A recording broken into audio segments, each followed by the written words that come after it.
दोनों time RSS का शाखा लगता है। एक टाइम जो लगता है प्रोफेसर बनने के लिए लगता है, दूसरे टाइम जो लगता है पीएचडी में एडमिशन के लिए बनता है। बहुत बड़ी बात बोली क्या? बिल्कुल, एक प्रोफेसर बनने के लिए यहाँ पे आरएसएस ज्वाइन में परेड करना पड़ता है दोनों टाइम।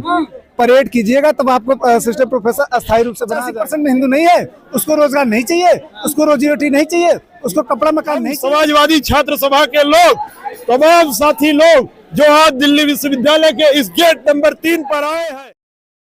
आज बहन रितु सिंह दिल्ली विश्वविद्यालय में एक प्रोफेसर थी, जिनको जातिवादी मानसिकता के प्रिंसिपल ने जातिवादी तरीके से भेदभाव किया। और बहन रितु पिछले 3 महीनों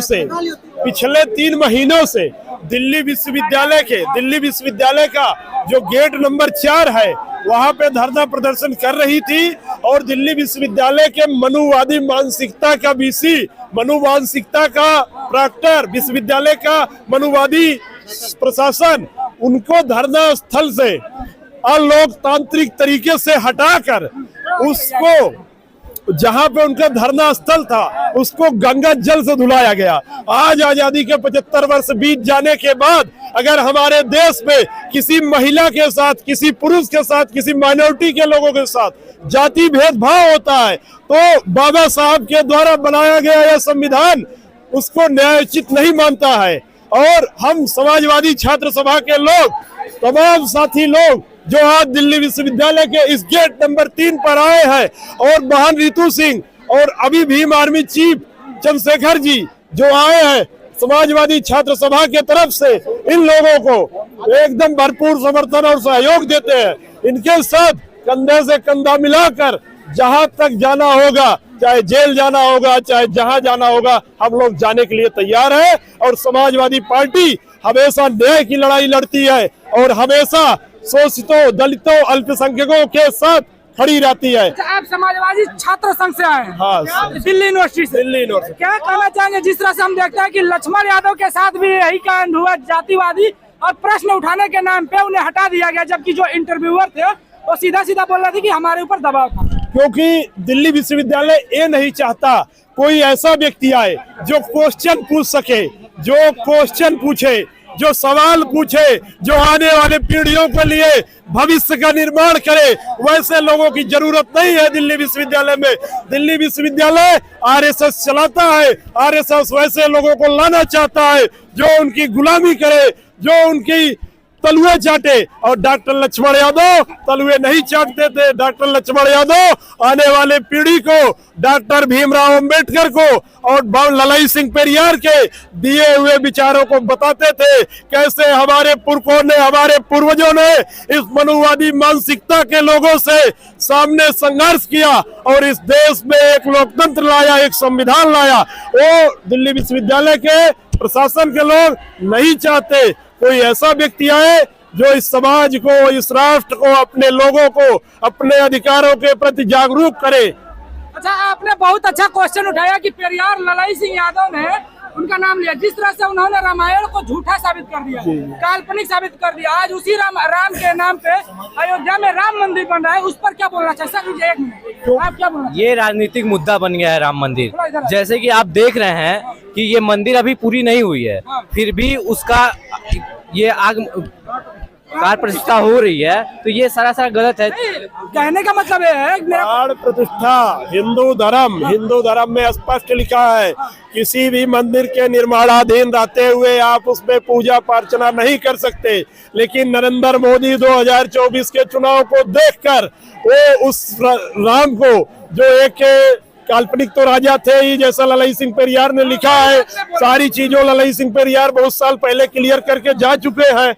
बस इनको कोई मुद्दा नहीं है, डेवलपमेंट किए नहीं है, तो लोगों की भावनाओं से खेलने के लिए राम मंदिर को आगे करना चाह रहे हैं। और देश का 85% इस बात को समझ चुका है। अब हम लोग सिर्फ डेवलपमेंट पे वोट करेंगे। और वाले कह रहे हैं छत दे दी है राम को, टेंट में सो रहे थे वो, लेकिन अभी तो छत पूरा नहीं हुई है, फिर भी तो आप उसको पहले ही उसका इनोवेट कर रहे हैं। इनको विरोध करना है, काम क्या है वो नहीं देख रहे हैं। कौन सा काम? एक चीज हमें बताइए, जब राम मंदिर बना, अभी पूरा भी नहीं बना, उससे पहले आप पार प्रतिष्ठान कर रहे हैं। ये तो हिंदू धर्म ने लिखा है। 85% जब ये कहता है कि आप हमें रोजगार दीजिए, आप हमें रोजी रोटी दीजिए, आप हमें कपड़ा मकान दीजिए, तो आप किसी और को कपड़ा मकान दे रहे हैं। अरे आप हिंदू हो के बताओ, हिंदू धर्म का विरोध कर रहे हैं। हिंदू धर्म की विरोध नहीं कर रहे हैं, हम अपने 85% की बात करते हैं। 85% में हिंदू नहीं है, उसको रोजगार नहीं चाहिए, उसको रोजी रोटी नहीं चाहिए, उसको कपड़ा मकान नहीं चाहिए। आप 85 बड़ा सवाल आपसे ये है कि जब डॉक्टर लक्ष्मण यादव को डीयू से पहले निकाला गया है तो अखिलेश यादव जी का ट्वीट आया था, तो साथ में डॉक्टर रितु को भी मेंशन कर देना चाहिए। आपको इस बात से अवगत कराना चाहूंगा कि समाजवादी पार्टी की तरफ से कई बार यहाँ डेलीगेशन आ भी चुकी है, हम लोग समर्थन में रहे हैं। आपको अगर प्रूफ चाहिए तो प्रदेश अध्यक्ष जी भी आए थे, राष्ट्रीय महासचिव जी लोग भी आए थे, हम लोग यहाँ पे लगातार बैठे हैं। आज से नहीं, समाजवादी छात्र सभा हमेशा यहाँ पर रुकी है, उनके लिए खड़ा हुआ है।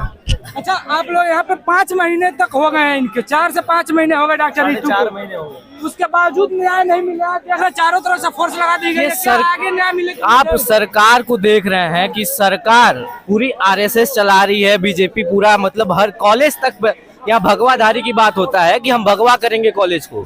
तो आप सोच सकते हैं, आप एक ही पार्टी का एबीपी का पूरा झंडा पूरा कैंपस में बढ़ते हैं।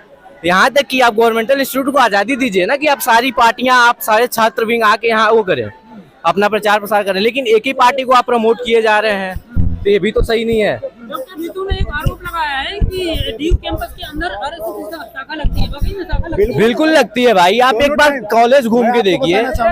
दोनों टाइम में आरएसएस का शाखा लगता है। एक टाइम जो लगता है प्रोफेसर बनने के लिए लगता है, दूसरे टाइम जो लगता है पीएचडी में एडमिशन के लिए बनता है। बहुत बड़ी बात बोली क्या? बिल्कुल, एक प्रोफेसर बनने के लिए यहाँ पे आरएसएस पड़ता है, ज्वाइन में परेड करना पड़ता है। दोनों टाइम परेड कीजिएगा तब आपको असिस्टेंट प्रोफेसर अस्थायी रूप से बनाया जाएगा। और दूसरी टाइम जो लगता है वो पीएचडी में एडमिशन। अच्छे अच्छे लोग हमारे सामने हैं जो अच्छे मार्क्स लाए हैं पीएचडी नेट जेआरएफ में, लेकिन आज तक पीएचडी में एडमिशन नहीं मिल रहा है। कारण ये है कि वो संघ का विरोध करते हैं। क्योंकि ये आप इधर भी अपना कैमरा घुमा सकते हैं, जय श्री राम ये विश्वविद्यालय का कैंपस है। मौलिक अधिकार के हिसाब से अगर आप मौलिक अधिकार की बात करते हैं तो वो कहता है कि अगर कोई भी विश्वविद्यालय पूरी तरीके से राज्य के द्वारा चलाई जा रही है तो वहाँ पे धर्म अनुष्ठान नहीं होना चाहिए। अब सुंदरकांड कराइएगा, सुंदरकांड दिल्ली यूनिवर्सिटी में अंदर सुंदरकांड का पाठ हुआ। सुंदरकांड का कैमरा लेके घुसे, आज आप कैमरा लेके घुसे, आपको बैनर दिख जाएंगे कि क्या होने वाला है। बीपी क्या का होने वाला है, आप जो देख रहे हैं उन्हें बताइए, क्योंकि वो तो यहाँ नहीं आएंगे। यहाँ तक कि आप उसमें राम मंदिर का ठीक है वो, लेकिन कैंपस के अंदर करना सुंदरकांड ये तो सही नहीं, उचित नहीं है ना। आप कैंपस के अंदर किसी भी धर्म को प्रमोट करें। किसी पार्टी के सदस्य किया है या कोई अन्य लोग? एबीपी कर रही है। अच्छा, एबीपी सुंदरकांड का पाठ। आरएसएस और बीजेपी की संपोषित संगठन एबीवीपी जो सुंदरकांड कराती है, दीपोत्सव कराती है। एक बात मैं बहुत अच्छे से बता दूं, दिल्ली यूनिवर्सिटी के लॉ फैकल्टी का स्टूडेंट हूँ। अभी फीस जो है बहुत अच्छे से बढ़ी है। जो गरीब तबके के लोग 3400-3500 में पढ़ते थे, आज वो फीस 6000 में हुई है। तब एबीवीपी गायब होती है। अगर वो छात्र संगठन है, एक्चुअल में वो छात्र संगठन है, तो हमें लगता है कि बिल्कुल हम लोग छात्र, लॉ फैकल्टी के छात्र हैं। अब फीस हाइक हुआ है, कोई नहीं बोलता है। तो आप लोग डॉक्टर रितु के समर्थन में, आप लोगों को डर नहीं लगता कि कैमरे पे और सरकार देखेगी तो आप लोग लॉ फैकल्टी वाले को डर दिखा रहे हैं? एडवोकेसी हमारी है, पढ़ी है, हम चल जाएंगे।